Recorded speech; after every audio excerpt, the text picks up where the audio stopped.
भगवान सब कुछ सहन कर लेता है परंतु अपने भक्तों का अहंकार नहीं।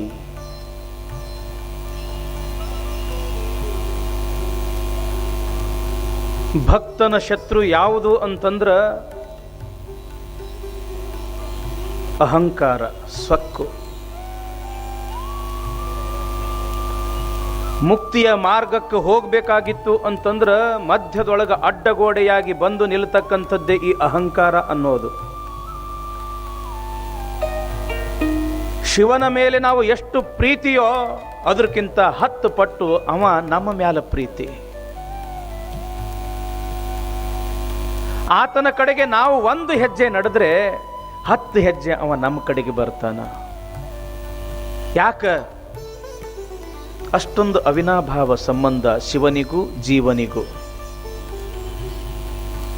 ಯಾಕ ಅವಿನಾಭಾವ ಸಂಬಂಧ ಅಂತಂದ್ರ ಈ ಜೀವ ಬಂದಿದ್ದೇ ಶಿವನಿಂದ.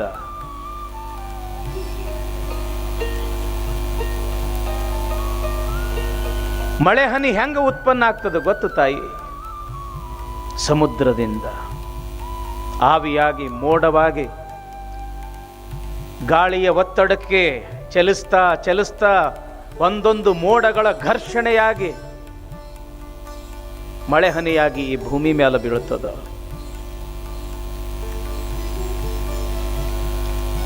ಹಳ್ಳದ ಮುಖಾಂತರ, ಕೊಳ್ಳದ ಮುಖಾಂತರ, ನದಿಯ ಮುಖಾಂತರ ಮತ್ತೆ ಹರಿದು ಹರಿದು ಹರಿದು ಸಮುದ್ರದಿಂದ ಹುಟ್ಟಿರ್ತಕ್ಕಂಥ ಆ ನೀರು ಮತ್ತೆ ಸಮುದ್ರವನ್ನೇ ಹೇಗೆ ಸೇರ್ತದೋ ಹಾಗೆ ನಾವು ನೀವೆಲ್ಲ ಆ ಶಿವ ಎಂಬತಕ್ಕಂಥ ಸಮುದ್ರದಿಂದ ಬಂದವರು. ನೀರು ಹೇಗೆ ಹಳ್ಳ ಕೊಳ್ಳ ನದಿಯ ಮುಖಾಂತರ ಮತ್ತೆ ಸಮುದ್ರವನ್ನೇ ಸೇರ್ತದೋ ಹಾಗೆ ಪಾಠ ಪ್ರವಚನ ಮಹಾತ್ಮರ ಸಂಘ ಎಂಬತಕ್ಕಂಥ ಜ್ಞಾನ ಎಂಬತಕ್ಕಂಥ ನದಿಯಿಂದ ಶಿವ ಎಂಬತಕ್ಕಂಥ ಸಮುದ್ರವನ್ನು ಸೇರೋದೇ ಈ ಜೀವಾತ್ಮನ ಪರಮ ಗುರಿ. ಆದ್ರ ಒಳಗೆ ನಾ ಅನ್ನೋದು ಬಂತು, ಅಹಂಕಾರ ಅನ್ನೋದು ಬಂತು, ಎಲ್ಲ ಕೆಡ್ತದ ನೋಡ್ರಿ. ಅದಕ್ಕೆ ಪರಮಾತ್ಮನಿಗೆ ಭಕ್ತನ ಬಗ್ಗೆ ಒಂದೇ ಒಂದು ಚಿಂತೆ, ಭಕ್ತನಿಗೆ ನಾ ಅನ್ನೋದು ಬರಬಾರದು. ಒಂದು ವೇಳೆ ಬರಕತ್ತು ಅಂತಂದ್ರ ಯಾವ ಭಕ್ತನ ಬಗ್ಗೆ ಆ ಭಗವಂತ ಪ್ರೀತಿ ಇರ್ತಾನ ಹಂಗ ಚೂಟು ಬಿಡ್ತಾನ, ಅದನ್ನ ಅಹಂಕಾರ ತೆಗೆದು ಬಿಡ್ತಾನ. ಶಿವಾಜಿ ಮಹಾರಾಜ ದೊಡ್ಡ ಕೋಟೆಯನ್ನ ಕಟ್ಟಕತ್ತಿದ್ದ. ರಾಮದಾಸರು ಬಂದ್ರು, ಗುರುಗಳು ಬಂದ್ರು ಅಂತ ತಿಳ್ಕೊಂಡು ಅಗ್ದಿ ಹುರುಪು ಹುಮ್ಮಸ್ಸಿನಿಂದ ಬನ್ನಿ ಗುರುಗಳೇ ನಾವೊಂದು ದೊಡ್ಡ ಕೋಟೆಯನ್ನ ಕಟ್ಸಕತ್ತೀನಿ ಅಂತ ಓಡಾಡಿ, ಚಿಕ್ಕ ಮಕ್ಕಳಂತೆ ಓಡಾಡಿ ತೋರ್ಸಕತ್ತ ಕೋಟೆಯನ್ನ ಕಟ್ತಕ್ಕಂಥ ಆಳುಗಳು ಒಬ್ಬರಲ್ಲ ಇಬ್ಬರಲ್ಲ 3000 ಜನ ಆಳುಗಳು. ಶಿವಾಜಿ ಮಹಾರಾಜ ಅಂದ, ಗುರುಗಳೇ ಇಲ್ಲಿ ಏನು ಕೋಟೆಯನ್ನ ಕಟ್ತಾ ಇದ್ದಾರಲ್ಲ ಈ 3000 ಜನ ಆಳುಗಳಿಗೆ ಪ್ರತಿ ದಿವಸವೂ ಕೂಡ ನಾನೇ ಹೊಟ್ಟಿಗೆ ಅನ್ನವನ್ನ ಹಾಕ್ತೀನಿ. ರಾಮದಾಸರು ತಿಳ್ಕೊಂಡ್ರು, ಬಂದದ ನಮ್ಮ ಶಿವಾಜಿಗೆ ಒಂದಿಟ್ಟು ಸ್ವಕ್ಕ. ಹೌದೇನಪ್ಪ? ದೂರದಲ್ಲಿ ಒಂದಿಷ್ಟು ದೊಡ್ಡ ಬಂಡಿ ಇತ್ತು. ಶಿವಾಜಿ ಆ ಬಂಡಿಗಲ್ಲನ್ನು ಒಡೆಸಪ್ಪ. 4-6 ಆಳ ಕರೆದ ಆ ಬಂಡಿಯನ್ನ ಒಡೆದ್ರು. ಎಷ್ಟು ಆಶ್ಚರ್ಯ ಅಂತಂದ್ರ ಆ ಬಂಡೆಯ ನಟ್ಟ ನಡಬರ್ಕ ಒಂದಿಷ್ಟು ಪೊಳ್ಳು ಇತ್ತು, ಅಲ್ಲಿ ನೀರಿತ್ತು, ಆ ನೀರಿನೊಳಗೆ ಒಂದು ಕಪ್ಪೆ ಇತ್ತು. ಆ ಕಪ್ಪೆಯನ್ನ ತೋರಿಸ್ತಾ ಹೇಳ್ತಾರ ರಾಮದಾಸರು, ಶಿವಾಜಿ ಇದಕ್ಕೂ ಕೂಡ ನೀರು ಮತ್ತು ಅನ್ನವನ್ನ ನೀನೇ ಹಾಕಕತ್ತಿ ಅಂತ ಕಾಣಿಸ್ತದ. ಝರ್ರ ತಿಳಿತ್ ನೋಡ್ರಿ, ಸ್ವಕ್ಕ ನಾ ಅನ್ನೋದು ತಪ್ಪಾಯ್ತು ಅಂತ ಪಾದಕ್ಕೆ ಬಿದ್ದ. ನಾನು ಕೊಡ್ತೀನಿ, ನಾನು ಮಾಡ್ತೀನಿ, ನನ್ನಿಂದ ಬದುಕ್ತಾರ ಅನ್ನೋದು ಏನದಲ್ಲ ಅದು ಹೋಗ್ಬೇಕು. ಹೆಂಡತಿ ನನ್ನಿಂದ ಬದುಕ್ತಾಳ, ಗಂಡ ನನ್ನಿಂದ ಬದುಕ್ತಾನ, ಮಕ್ಕಳು ನನ್ನಿಂದ ಬದುಕ್ತಾರ, ಆಳು ಕಾಳು ಅಣ್ಣ ತಮ್ಮ ಎಲ್ಲರೂ ನನ್ನಿಂದನ ಬದುಕ್ತಾರ ಎಂಬತಕ್ಕಂಥದ್ದು ಒಳಗದಲ್ಲ, ಅದು ಹೋಗ್ಬೇಕು. ನಾನು ಸುಮ್ಮ ಒಂದು ಮಾರ್ಗ ಅದೀನಿ ಹೊರತು ಇದಕ್ಕೆ ಮೂಲ ಪ್ರೇರಣ ಆ ಭಗವಂತ ಅದಾನ ಎಂಬತಕ್ಕಂಥದ್ದು ಯಾರೂ ಮರಿಬಾರದು. ಅವ ಕೊಟ್ಟಲ್ಲಿ ನೀವು ಕೊಡ್ತೀರಿ. ದುಡ್ಡು ಕೊಟ್ಟಾನ, ಕೊಡ್ತಕ್ಕಂಥ ಭಾವನೆ ಕೊಟ್ಟಾನ. ಆ ಭಾವ ಬರುವುದು ಕೂಡ ಬಹಳ ದೊಡ್ಡದಲ್ಲ. ಭಗವಂತ ಎಷ್ಟೋ ಜನರಿಗೆ ರೊಕ್ಕ ರೂಪಾಯಿ ಆಸ್ತಿ ಅಂತಸ್ತು ಎಲ್ಲವನ್ನು ಕೊಟ್ಟಿರ್ತಾನ.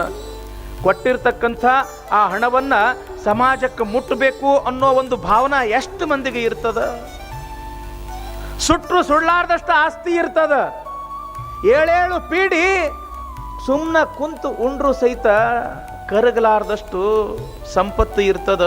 ಆದ್ರೂ ಕೊಡಬೇಕು ಅನ್ನೋ ಭಾವನೆ ಬರ್ಬೇಕಲ್ಲ. ಒಂದಿಷ್ಟು ದಾನ ಧರ್ಮ ಪರೋಪಕಾರ ಪುಣ್ಯ ಬಡವರಿಗೆ ಸಹಾಯ ಸಹಕಾರ ಮಾಡಬೇಕು ಅನ್ನೋ ಗುಣ ಬರ್ಬೇಕಲ್ಲ. ದಾನದ ಗುಣ ಬರಬೇಕಾದ್ರೂ ಕೂಡ ಪೂರ್ವ ಜನ್ಮದ ಪುಣ್ಯ ಇದ್ದಾಗ ಮಾತ್ರ ಒಳ್ಳೆಯ ಗುಣಗಳು ಮನುಷ್ಯನಲ್ಲಿ ಬರ್ತಾವ. ಇಲ್ಲಿ ನಮ್ಮ ರಾಜಗೋಪಾಲ್ ರೆಡ್ಡಿ ಅಂತ ಕುಂತಾರ ಅವರು. ಅಲ್ಲಿ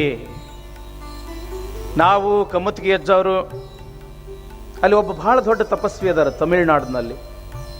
ಸುಮ್ಮನೆ ನಮ್ಮ ರಾಜಗೋಪಾಲ್ ರೆಡ್ಡಿ ಬಗ್ಗೆ ಒಂದು ಮಾತು ಕೇಳಿದ್ವಿ. ಇಷ್ಟೊಂದು ದಾನ ಧರ್ಮ ಮಾಡ್ತಾನಲ್ಲ ಆ ಪುಣ್ಯಾತ್ಮ, ಏನು ಆತನ ಭವಿಷ್ಯ ಅಂತ. ಆವಾಗ ಆ ಗುರುಗಳು ಹೇಳಿದ್ರು, ಆ ತಪಸ್ವಿಗಳು ಹೇಳಿದ್ರು, ಆ ರಾಜಗೋಪಾಲ 4 ಜನ್ಮಗಳ ಹಿಂದೆ ಅವ ರಾಜನೇ ಇದ್ದ, ಹೀಗಾಗಿ ದಾನ ಧರ್ಮವನ್ನು ಮಾಡ್ತಕ್ಕಂಥ ದೊಡ್ಡ ಗುಣ ಆ ಪುಣ್ಯಾತ್ಮನಲ್ಲಿ ಬಂದದೆ ಅಂತ. ಭಗವಂತ ಸಂಪತ್ತನ್ನು ಕೊಟ್ಟಿರ್ತಾನೆ, ಕೊಟ್ಟಿರ್ತಕ್ಕಂಥ ಸಂಪತ್ತನ್ನು 4 ಜನರಿಗೆ ಹಂಚಬೇಕು ಅನ್ನೋ ಗುಣ ಏನು ಅದಲ್ಲ, ಅದು ಪುಣ್ಯದಿಂದಲೇ ಬರ್ತದೆ. ಎಲ್ಲರಿಗೂ ಬರುವುದಿಲ್ಲ, ಪುಣ್ಯಾತ್ಮರಿಗೆ ಮಾತ್ರ ಬರ್ತದ. ಸಿದ್ಧರಾಮನಿ ಬಹಳ ಪುಣ್ಯದ ಕೆಲಸವನ್ನ ಮಾಡಕತ್ತಿದೆ. ಅನ್ನ ನೀಡಕತ್ತಿದೆ, ನೀರಿನ ವ್ಯವಸ್ಥೆ ಮಾಡಕತ್ತಿದೆ, ಸಾಮೂಹಿಕ ಮದುವೆಗಳನ್ನು ಮಾಡಕತ್ತಿದೆ, ದಾನ ಧರ್ಮಗಳನ್ನು ಮಾಡಕತ್ತಿ. ಇದರಿಂದ ಏನು ಬರ್ತದಪ್ಪ? ಪುಣ್ಯ ಅನ್ನೋದು ಬರ್ತದ. ಆ ಪುಣ್ಯದಿಂದ ಏನು ಸಿಗ್ತದ? ಸ್ವರ್ಗ ಅನ್ನೋದು ಸಿಗ್ತದ. ಹೋಗ್ಲಿ, ಆ ಸ್ವರ್ಗದೊಳಗೆ ಎಷ್ಟು ದಿವಸ ಇರ್ತಿ? ಆ ಪುಣ್ಯದ ಗಂಟು ತೀರು ತನಕ ಇರ್ತಿ. ತೀರ್ತಂದ್ರ ಮತ್ತೆ ಈ ಭೂಲೋಕದೊಳಗ ಹುಟ್ಟು ಸಾವು ಎಂಬತಕ್ಕಂಥ ಭವಚಕ್ರಕ್ಕೆ ಬೀಳ್ತಿ. ಈ ಭವಚಕ್ರದಿಂದ ಪಾರಾಗಬೇಕಾಗಿತ್ತು ಅಂತಂದ್ರ ಕರ್ಮಯೋಗಿ ಆಗಿರ್ತಕ್ಕಂಥ ನೀನು ಜ್ಞಾನಯೋಗಿ ಆಗಬೇಕು, ಶಿವಯೋಗಿ ಆಗಬೇಕು. ಹಾಗಾದ್ರೆ ಏನು ಮಾಡ್ಬೇಕು ನಾನು? ನಡಿ ನನ್ನ ಜೊತೆಗೆ ಬಸವ ಕಲ್ಯಾಣಕ್ಕ. ಅಲ್ಲಮ ಪ್ರಭು ಸಿದ್ಧರಾಮನನ್ನ ಕರೆದುಕೊಂಡು ಕಲ್ಯಾಣಕ್ಕೆ ಬರ್ತಾ ಇದ್ದಾರೆ. ಕಲ್ಯಾಣಕ್ಕೆ ಎಂಥ ಕಲ್ಯಾಣ ಅದು! ಪ್ರತಿಯೊಂದು ಜೀವಿಯ ಕಲ್ಯಾಣ ಆಗಬೇಕು, ಅಂಗ ಲಿಂಗ ಆಗಬೇಕು. ಅಂಥ ಪರಮ ಪವಿತ್ರ ಕ್ಷೇತ್ರ ಅದು ಕಲ್ಯಾಣ. ಬಸವ ಕಲ್ಯಾಣ ಆತು, ಶಿವನ ಕಲ್ಯಾಣ ಆತು. ಒಬ್ರೇ ಇಬ್ರೇ ದಶ ದಿಕ್ಕುಗಳಿಂದಲೂ ಕೂಡ ಕಲ್ಯಾಣಕ್ಕೆ ಹರಿದು ಬರಾಕತ್ತದ, ಜನ ಹರಿದು ಬರಾಕತ್ತದ. ಶರಣರು, ಸಂತರು, ಶಿವಯೋಗಿಗಳು, ಮಹಾತ್ಮರು, ಸದ್ಭಕ್ತರು ನಾ ಮುಂದೆ ತಾ ಮುಂದೆ ಅಂತ ತಿಳ್ಕೊಂಡು ಬರಾಕತ್ತಾರ. ಬೆಳ್ಳಿ ಬಂಗಾರ ಕೊಡ್ಲಿಲ್ಲ ಬಸವಣ್ಣ, ತನ್ನಲ್ಲಿ ಇರ್ತಕ್ಕಂಥ ಪ್ರೀತಿಯನ್ನ ಕೊಟ್ಟ. ಅಂತಸ್ತಿನ ಮೇಲೆ ಅಂತಸ್ತನ್ನ ಮನೆಯನ್ನ ಕಟ್ಟಿಸಿಕೊಡ್ಲಿಲ್ಲ, ಆದ್ರೆ ಈ ಪ್ರಪಂಚದೊಳಗೆ ಹೆಂಗ ಬದುಕಬೇಕು ಅನ್ನೋ ದಾರಿಯನ್ನ ಕಲಿಸಿಕೊಟ್ಟ. ಬಸವ ನಿಮ್ಮಯ ಮಹಿಮೆ ಉಸುರಳೆನ್ನಳವಲ್ಲ, ಪಶುಪತಿಯು ತಾಬಲ್ಲ ಬಸವಲಿಂಗ. ಬಸವ ಬಡವರ ನಿಧಿಯೇ, ಬಸವ ಪರುಷದ ಕಣಿಯೇ, ಬಸವ ಚಿಂತಾಮಣಿಯೇ ಎನ್ನ ಧಣಿಯೇ. ಬಸವಯ್ಯ ನಿಮ್ಮಿಂದ ಬಾಳಿದೆನು ಬದುಕಿದೆನು, ಪಶುಪತಿಯ ಪಾದವನ್ನು ಕಂಡೆ ದೇವ. ನೀ ಮಾಡಿದ ಉಪಕಾರ ನಾನೆಂತು ಪೇಳಲಿ, ನೀನೇ ಬಲ್ಲೆಯೋ ಗುರುವೆ ಬಸವಲಿಂಗ. ನಿಮ್ಮ ಪಾದವ ಸೋಂಕಿ ಬ್ರಹ್ಮಲಿಪಿ ಅಳುಕಿತ್ತು. ಎಂಥ ಪುಣ್ಯಾತ್ಮ ಇರಬೇಕವ! ಆತನ ಪಾದದೊಳಗ ಎಂಥ ಶಕ್ತಿ ಇರಬೇಕು!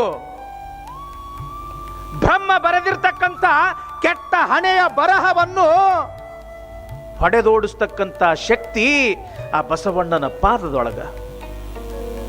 ನಿಮ್ಮ ಪಾದವ ಸೋಂಕಿ ಬ್ರಹ್ಮಲಿಪಿ ಅಳುಕಿತ್ತು, ಹಮ್ಮು ಬಿಟ್ಟೋಡಿತ್ತು ನಿಮ್ಮ ಕಂಡು. ಒಳಗಿರ್ತಕ್ಕಂಥ ನಾ ಅನ್ನೋ ಅಹಂಕಾರ ಸಹಿತ ಓಡಿ ಹೋಗ್ಬಿಡುತ್ತೆ, ದಿಕ್ಕೆಟ್ಟು ಓಡುತ್ತೆ. ಬಸವಯ್ಯ ನಿಮ್ಮಿಂದ ಬಾಳಿದೆನು ಬದುಕಿದೆನು, ಪಶುಪತಿಯ ಪಾದವನ್ನು ಕಂಡೆ ದೇವ. ಭಗವಂತನ ಸಾಕ್ಷಾತ್ಕಾರ. ಎತ್ತ ನೋಡಿದಡತ್ತ ಬಸವನೆಂಬ ಬಳ್ಳಿ, ಎತ್ತಿ ಹಿಂಡಿದರೆ ಲಿಂಗ, ಎತ್ತಿ ಹಿಡಿದರೆ ಲಿಂಗವೆಂಬ ಗೊಂಚಲು, ಒತ್ತಿ ಹಿಂಡಿದರೆ ಭಕ್ತಿ ಎಂಬ ರಸ. ಗುರುವು ಬಸವಣ್ಣನಿಂದ, ಲಿಂಗವೂ ಬಸವಣ್ಣನಿಂದ, ಜಂಗಮವೂ ಬಸವಣ್ಣನಿಂದ, ಪಾದೋದಕ ಪ್ರಸಾದವೆಲ್ಲವೂ ಬಸವಣ್ಣನಿಂದ. ಅತ್ತ ಬಲ್ಲೊಡೆ ನೀವು ಕೇಳಿರೋ, ಇತ್ತ ಬಲ್ಲೊಡೆ ನೀವು ಕೇಳಿರೋ, ಬಸವ ಬಸವ ಬಸವ ಎಂದು ಮಜ್ಜನ ಕೆರೆಯದವನ ಭಕ್ತಿ ಶೂನ್ಯ ಕಾಣ. ಕಲಿದೇವರ ದೇವ, ಕಲಿದೇವರ ದೇವ. ಆನಂದ ಆನಂದ ಆನಂದ. ಶಿವಪೂಜೆ ಮಾಡುವಾಗ ಬಸವ ಅಂದ್ರ ಆನಂದ, ತುತ್ತು ಅನ್ನ ಸ್ವೀಕಾರ ಮಾಡುವಾಗ ಬಸವ ಅಂದ್ರ ಆನಂದ, ಮೈ ಮುರಿದು ದುಡಿಯುವಾಗ ಬಸವ ಅಂದ್ರ ಆನಂದ. ಬಸವ ಬಸವ ಬಸವ ಅಂದ್ರೆ ಸಾಕು, ಏನದ ಈ ಪ್ರಪಂಚದೊಳಗ? ಆನಂದದ ಬರೇ ಆನಂದದ ಬರೇ ಆನಂದದ. ಸಮುದ್ರದೊಳಗೆ ಮುಳುಗಿದ ಬಳಿಕ ಕೆಳಗೂ ನೀರು, ಮ್ಯಾಲೂ ನೀರು, ಸುತ್ತ ನೀರು, ಎಲ್ಲ ಕಡೆ ದಶ ದಿಕ್ಕು ಹೆಂಗ ಸಂಪೂರ್ಣವಾಗಿ ನೀರು ಇರ್ತದ, ಹಂಗೆ ಬಸವ ಅಂದ್ರೆ ಸಾಕು, ಬರೀ ಆನಂದದ. ಅದನ್ನು ಬಿಟ್ಟರೆ ಏನೂ ಇಲ್ಲ ಈ ಪ್ರಪಂಚದೊಳಗೆ. ಬಸವಣ್ಣನ ಗುಣಗಾನವನ್ನ ಮಾಡ್ತಾ ಮಾಡ್ತಾ ಮಾಡ್ತಾ ಅಲ್ಲಮ ಪ್ರಭುದೇವರು ಕಲ್ಯಾಣವನ್ನ ಪ್ರವೇಶವನ್ನ ಮಾಡಿದ್ದಾರೆ. ನೋಡೋ ಸಿದ್ಧರಾಮ, ನನ್ನ ಬಸವಣ್ಣನ ಅವಿಮುಕ್ತ ಕ್ಷೇತ್ರ ನೋಡೋ ಸಿದ್ಧರಾಮ, ನೋಡೋ ಈ ಕಲ್ಯಾಣ ಏನು ಅದಲ್ಲ, ಈ ಕಲ್ಯಾಣದಲ್ಲಿ ಇಷ್ಟೊಂದು ಜನ ಶರಣರದಾರ, ಇಷ್ಟೊಂದು ಜನ ಶರಣೀಯರದಾರ. ಎಲ್ಲರ ಬಾಯಲ್ಲಿ ಶರಣು ಶರಣಾರ್ಥಿ ಎಂಬತಕ್ಕಂಥ ಮಂತ್ರ ಅದ. ಮೈಗಳ್ಳರು ಒಬ್ರು ಇಲ್ಲ, ಮೈ ಮುರಿದು ದುಡಿತಾರ, ಕಾಯಕವೇ ಕೈಲಾಸ ಅಂತ ತಿಳ್ಕೊಂಡಾರ. ಸಣ್ಣ ಇರುವೆಯನ್ನು ಕೂಡ ಕೊಲ್ಲೋದಿಲ್ಲ, ಒಬ್ಬರ ಮನಸ್ಸನ್ನು ಕೂಡ ನೋಯಿಸೋದಿಲ್ಲ, ದಯವೇ ಧರ್ಮದ ಮೂಲ ಅಂತ ತಿಳ್ಕೊಂಡಾರ. ಅವರು ಮಾತನಾಡಿದ್ರೆ ಲಿಂಗದ ದರ್ಶನ ಆಗುತ್ತದೋ ಸಿದ್ಧರಾಮ. ಅವ್ರು ನಡೆದಾಡಿದ್ರೆ ಆ ಜಂಗಮನ ಸುಳಿವು ವಸಂತದ ಗಾಳಿ ಬೀಸಿದಂಗಾಗ್ತದೋ ಸಿದ್ಧರಾಮ. ಕೈಲಾಸ ಕೈಲಾಸ ಕೈಲಾಸ ಅನ್ನೋದು ಮ್ಯಾಲ ಅಂತರ, ಸುಡು ಆ ಕೈಲಾಸವನ್ನ, ಅದಕ್ಕಿಂತ ಶ್ರೇಷ್ಠ ಕೈಲಾಸ ನನ್ನ ಬಸವಣ್ಣನ ಕಲ್ಯಾಣ. ಬಸವನನ್ನ ಕೊಂಡಾಡ್ತಾ ಕೊಂಡಾಡ್ತಾ ಕೊಂಡಾಡ್ತಾ ಅಲ್ಲಮ ಪ್ರಭುದೇವರು ಸಿದ್ಧರಾಮನನ್ನ ಕರೆದುಕೊಂಡು ಎಲ್ಲಿಗೆ ಬಂದರಂತಂದ್ರ ಬಸವಣ್ಣನ ಮಹಾಮನೆಯೇ ಎದುರುಗಡೆ. ಮಹಾಮನೆ ಅರ್ಥ ಗೊತ್ತಲ್ಲವ? ಈ ಪ್ರಪಂಚದೊಳಗೆ ಮನೆ ಅನ್ನೋದು ಅದ, ಗುರುಮನೆ ಅನ್ನೋದು ಅದ, ಸೆರೆಮನೆ ಅನ್ನೋದು ಅದ. ಆದ್ರೆ ಮಹಾಮನೆ ಎಂಬತಕ್ಕಂಥದ್ದು ಎಲ್ಲೂ ಇಲ್ಲ. ಇಲ್ಲಿ ನಮ್ಮ ಶಾಸಕರದರ ಮಾಮನಿ ಅಂತ ತಿಳ್ಕೊಂಡು, ಮೊದಲು ಅವ್ರ ಅಡ್ಡಿ ಹೆಸರು ಬೇರೆ ಇತ್ತು. ಇಲ್ಲೇ ಕುಶಲಾಪುರ ಅಂತ ಬರ್ತದೆ, ಹಿಟ್ಟಣಿಗಿ ಕುಶಲಾಪುರ ಅಂತ. ಅವ್ರ ಗುರುಗಳು ಯಾರಿದ್ರು ಅಂತಂದ್ರೆ ಕುಶಲಾಪುರದ ಸಂಗಮೇಶ್ವರ ಶಿವಾಚಾರ್ಯರು, ಅವರ ವಂಶಸ್ಥರು ನಿಮ್ಮ ಮುರುಘೇಂದ್ರ ಮಹಾಸ್ವಾಮಿಗಳು. ಎಂಥ ಪುಣ್ಯವಂತರು ಅವರು, ಬಹಳ ದೊಡ್ಡ ತಪಸ್ವಿಗಳು ಕುಶಲಾಪುರ ಸಂಗಮೇಶ್ವರರು. ಆ ಮಾಮನಿಯವರ ಮನೆಗೆ ಭಿನ್ನಕ್ಕೆ ಹೋಗಿರ್ತಕ್ಕಂಥ ಸಂದರ್ಭ, ಬಾಗಿಲ ಬಹಳ ಸಣ್ಣದಿರ್ತದ, ಮನಿ ಬಹಳ ಸಣ್ಣದಿರ್ತದ, ಅತ್ಯಂತ ಬಡತನದೊಳಗಿರ್ತಾರೆ. ಮನೆಯಿಂದ ಶಿವಪೂಜಾ ಮುಗಿಸ್ಕೊಂಡು ಹೊರಗೆ ಬರಬೇಕು ಅನ್ನುವಷ್ಟರೊಳಗಾಗಿ ಆ ಸಣ್ಣ ಬಾಗಿಲು ತಲೆಗೆ ಬಡಿತದ ಅಜ್ಜಾರಿಗೆ, ಸಂಗಮೇಶ್ವರ ಶಿವಾಚಾರ್ಯರಿಗೆ. ಶಿವ ಅಂದು ಬಿಡ್ತಾರ ಅವ್ರು, ಅಲ್ಲೇ ಶಿವ ಅಂದು ಬಿಡ್ತಾರ. ಆವಾಗ ಆ ಭಕ್ತನ ಕಣ್ಣಾಗ ನೀರು ಬರ್ತಾವಂತ. ಯಪ್ಪ ನಿಮ್ಮ ಹಣಿಗೆ ನೋವಾತಲ್ಲಪ್ಪ, ನನ್ನ ಮನೆ ಸಣ್ಣದಪ್ಪ, ಸಣ್ಣದು, ತಪ್ಪಾದ್ರೆ ಕ್ಷಮ ಮಾಡಪ್ಪ ಅಂತಾರೆ ಮಾಮನಿ ಅಂದಿನ ಆ ಹಿರಿಯರು. ಆವಾಗ ಸಂಗಮೇಶ್ವರ ಅಂತಾರ, ತಮ್ಮ ಚಿಂತೆ ಮಾಡಬೇಡ, ಇಂದು ಸಣ್ಣದಾಗಿರ್ತಕ್ಕಂಥ ಈ ಮನೆ ನಾಳೆ ಮಹಾಮನಿ ಆಗ್ತದ, ಮಹಾಮನಿ ಆಗ್ತದ. ಅವಾಗಿನಿಂದ ಆ ಮನೆತನಕ್ಕೆ ಮಹಾಮನಿ ಮಹಾಮನಿ ಅದು ಹೋಗಿ ಮಾಮನಿ ಮಾಮನಿ ಅಂತ ಈಗ ಉಳ್ಕೊಂಡದ. ಒಬ್ಬರ ಬಗ್ಗೆ ಹೇಳ್ತೀನಿ ಅಂತ ಅಪಾರ್ಥ ಮಾಡ್ಕೊಳ್ಬೇಡ್ರಿ. ಒಬ್ಬ ಗುರುವಿನ ವಾಣಿಯೊಳಗೆ ಎಷ್ಟು ಶಕ್ತಿ ಇರ್ತದ. ಒಬ್ಬ ಗುರು ಆಗಿರ್ತಕ್ಕಂಥವನು ಎಷ್ಟೊಂದು ಸರ್ವ ಸಮರ್ಥನಾಗಿ ಇರ್ತಾನ ಅಂತ. ಇಲ್ಲಿ ಬಸವಣ್ಣನ ಮನೆ ಮಹಾಮನೆ. ಬಸವ ಮನೆ ಅಂತ ಅಷ್ಟೇ ಇಡಬೇಕಾಗಿತ್ತು, ಮಹಾಮನೆ ಅಂತ ಯಾಕಿಟ್ಟ ಬಸವಣ್ಣ? ಮನೆ ಅಂತಂದ್ರ ಒಂದು ಚೌಕಟ್ಟದ, ಒಂದು ಸೀಮೆ ಅದ. ಇದ್ರೊಳಗ ತಂದೆ ತಾಯಿ, ಮಕ್ಕಳು, ಸೊಸೆಯಂದಿರು, ಮೊಮ್ಮಕ್ಕಳು, ಅಣ್ಣ ತಮ್ಮ, ಒಂದು ಕುಟುಂಬ ಇರತಕ್ಕಂಥ ಒಂದು ವ್ಯವಸ್ಥೆಗೆ ಮನೆ ಅಂತ ಕರೀತಾರ. ಆದ್ರೆ ಬಸವಣ್ಣ ಮಹಾಮನೆ ಅಂತ ಕರೆದ. ಒಂದು ಮನೆ, ಅಲ್ಲಿ ಒಂದು ಬಂಧನ ಅದ, ಒಂದು ವ್ಯವಸ್ಥೆ ಅದ, ಇಂತಿಷ್ಟು ಜನ ಇರಬೇಕು, ಹಿಂಗ ಇರಬೇಕು ಎಂಬತಕ್ಕಂಥದ್ದು. ಆದ್ರೆ ಮಹಾಮನೆ ಹಂಗಲ್ಲ. ಅಲ್ಲಿ ಯಾವುದೇ ಜಾತಿ ಭೇದ ಭಾವ ಮತ ಪಂಥ ಯಾವುದು ಕೂಡ ಇಲ್ಲ, ಯಾವುದು ಕೂಡ ಇಲ್ಲ. ಬಡವ ಇಲ್ಲ, ಶ್ರೀಮಂತ ಇಲ್ಲ, ಯಾವ ವರ್ಗಭೇದ ಇಲ್ಲ, ವರ್ಣಭೇದ ಇಲ್ಲ, ಬಡವ ಶ್ರೀಮಂತ ಎಂಬತಕ್ಕಂಥ ತಾರತಮ್ಯ ಇಲ್ಲ. ಬಸವಣ್ಣನ ಮಹಾಮನೆಯೊಳಗೆ ಯಾವ ಭಾವ ಇತ್ತು ಅಂತಂದ್ರೆ, ಇವನಾರವ ಇವನಾರವ ಇವನಾರವ ಎಂದೆನಿಸದಿರಯ್ಯ, ಇವ ನಮ್ಮವ ಇವ ನಮ್ಮವ ಇವ ನಮ್ಮವ ಎಂದೆನಿಸಯ್ಯ. ಪ್ರಪಂಚದೊಳಗ ಎಲ್ಲರೂ ಕೂಡ ಪರಮಾತ್ಮನ ಮಕ್ಕಳು, ಹೀಗಾಗಿ ಯಾವುದೇ ಜಾತಿ ಭೇದ ಭಾವ ಇಲ್ಲ, ಎಲ್ಲರೂ ನಮ್ಮವರು ಅಂತ ತಿಳ್ಕೊಂಡು ಎಲ್ಲರನ್ನ ಕರ್ಕೊಳ್ತಿದ್ನಲ್ಲ, ಅದಕ್ಕೆ ಮಹಾಮನೆ. ನಮ್ಮ ಮನೆಯೊಳಗ ಬರಬೇಕಾಗಿತ್ತು ಅಂತಂದ್ರೆ ಇಂತಿಷ್ಟೇ ಜನ ಇಂಥವರ ಬರಬೇಕು ಅಂತ ನೇಮ ಅದ. ಆದ್ರೆ ಬಸವಣ್ಣಂದ ಹಂಗಲ್ಲ, ಎಲ್ಲರೂ ಬರ್ರಿ ಎಲ್ಲರೂ ಬರ್ರಿ ಎಲ್ಲರೂ ಬರ್ರಿ, ಎಲ್ಲರನ್ನ ಅಪ್ಪಿಕೊಳ್ತಕ್ಕಂಥ ಸ್ವಭಾವ. ಅಂತ ಮಹಾಮನೆಯ ಮುಂದ್ಗಡೆ ಬಂದರು ಅಲ್ಲಮ ಪ್ರಭು ಮತ್ತು ಸಿದ್ದರಾಮರರು. ಬಂದು ಕೂಡಲೇ ಬಸವಣ್ಣ ಅಂತಂದ್ರೆ ಪಂಚಪ್ರಾಣ ಅಲ್ಲಮ ಪ್ರಭುವಿಗೆ. ಅವನನ್ನು ಹೊಗಳೋದು, ಅವನನ್ನು ನೋಡೋದು, ಅವನನ್ನು ಕೊಂಡಾಡೋದು ಅಂತಂದ್ರೆ ಸಾಕು, ಎಲ್ಲವನ್ನ ಮರೆತು ಬಿಡ್ತಿದ್ರು ಅಲ್ಲಮ ಪ್ರಭು ದೇವರು. ಸಿದ್ದರಾಮನಿಗೆ ಹೇಳ್ತಾರೆ ಬಸವಣ್ಣನವರು, ಸಿದ್ದರಾಮ, ಕಲ್ಯಾಣವೆಂಬ ಪ್ರಣತೆಯಲ್ಲಿ ಭಕ್ತಿರಸವೆಂಬ ತೈಲವನ್ನೆರೆದು ಆಚಾರವೆಂಬ ಜ್ಯೋತಿಗೆ, ಆಚಾರವೆಂಬ ಬತ್ತಿಗೆ ಬಸವಣ್ಣನೆಂಬ ಜ್ಯೋತಿಯ ಮುಟ್ಟಿಸಲು ತೊಳಗಿ ಬೆಳಗುತ್ತಿದ್ದಿತಯ್ಯ ಶಿವನ ಪ್ರಕಾಶ. ಆ ಬೆಳಗಿನೊಳಗೆ ಒಪ್ಪುತ್ತಿದ್ದರಯ್ಯ ಅಸಂಖ್ಯಾತ ಭಕ್ತಗಣಗಳು. ಶಿವಭಕ್ತರಿದ್ದ ಕ್ಷೇತ್ರವೇ ಅವಿಮುಕ್ತ ಕ್ಷೇತ್ರವೆಂಬುದು ಹುಸಿಯೇ, ಶಿವಭಕ್ತರಿದ್ದ ಕ್ಷೇತ್ರವೇ ಪಾವನವೆಂಬುದು ಹುಸಿಯೇ.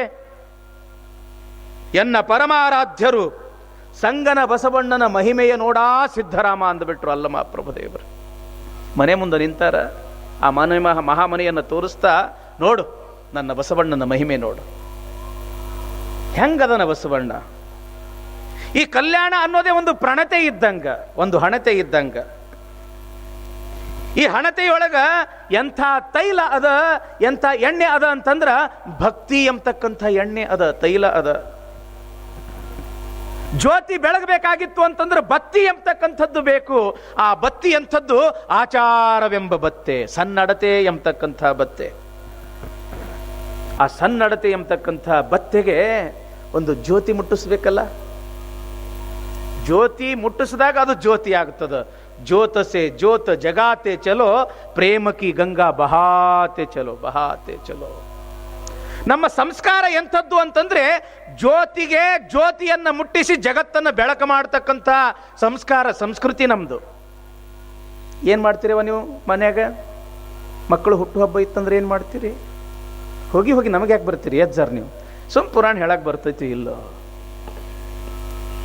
ಹುಟ್ಟು ಹಬ್ಬ ಬಂತು ಅಂತಂದ್ರೆ ಸಾಕು, ಒಂದು ಕೇಕ್ ತರಿಸಿಬಿಟ್ರೆ ಎಷ್ಟಾಗೈತೆ ಆ ಹುಡುಗ? 1 ವರ್ಷ 2 ವರ್ಷ 4 ವರ್ಷ 10 ವರ್ಷ ಅಷ್ಟು ಕ್ಯಾಂಡಲ್ ಹಚ್ಚಿದ್ರೆ, ದೀಪ ಹಚ್ಚಿ ಕೈಯಾಗ ಒಂದು ಚಾಕು ಕೊಟ್ಟು, ತಮ್ಮ ಉಫ್ಫನ್ನು ಉಫ್ಫನ್ನು ಚಂದ ಬೆಳಗ್ತಿರ್ತೈತಿ ಅದು ಜ್ಯೋತಿ.